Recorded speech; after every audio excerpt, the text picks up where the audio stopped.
সম্পাদকীয় লোকে বলে কালী পত্রিকার ৩৫তম বর্ষ, পঞ্চম সংখ্যা।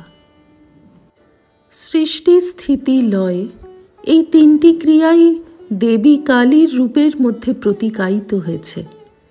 শ্রী শ্রী মায়ের সমগ্র জীবন এই সৃষ্টি স্থিতি সংহারেরই বিমূর্ত রূপ।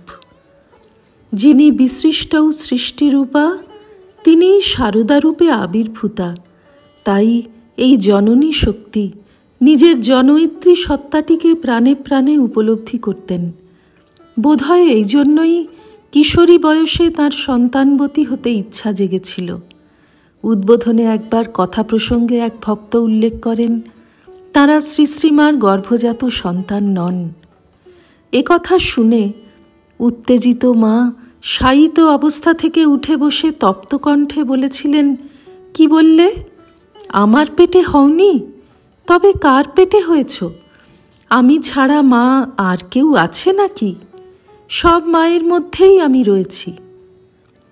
সর্বগ্রাসী এই মাতৃশক্তিতে তিনি জগতের সকলকে তো বটেই, এমনকি শ্রীরামকৃষ্ণকেও সন্তান ভাবে দেখতেন। এ যেন দেবী সূক্তে উল্লিখিত জগৎ পিতাকেও প্রসবের দৃপ্ত ঘোষণা। সৃজনী শক্তির সঙ্গেই আসে পালনী শক্তি। জগতের পক্ষে যেটি স্থিতি, জগৎজননীর দিক থেকে দেখলে সেটিই পালন।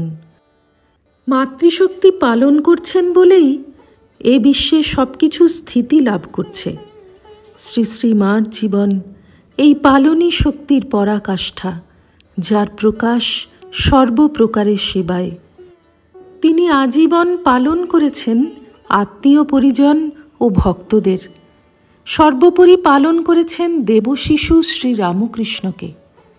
দেহবোধহীন শুদ্ধ সত্য দেবমানবের শরীর জগতের কল্যাণ কল্পে বছরের পর বছর রক্ষা করা, উপযুক্ত আহার দিয়ে এবং অন্যান্যভাবে কম কথা নয়।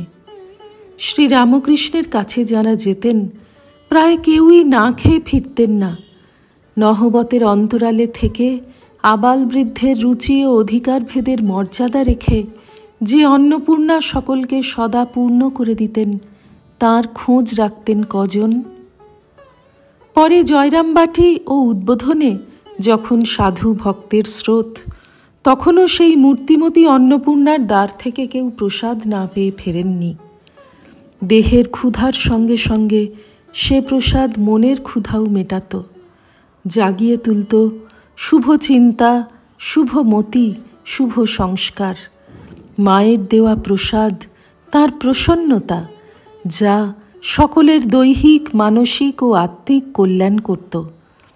এই অনন্ত কল্যাণদাত্রীর প্রসন্নতা শুধু সন্তানের মুখে খাদ্য তুলে দিয়েই কি তৃপ্ত হতে পারে?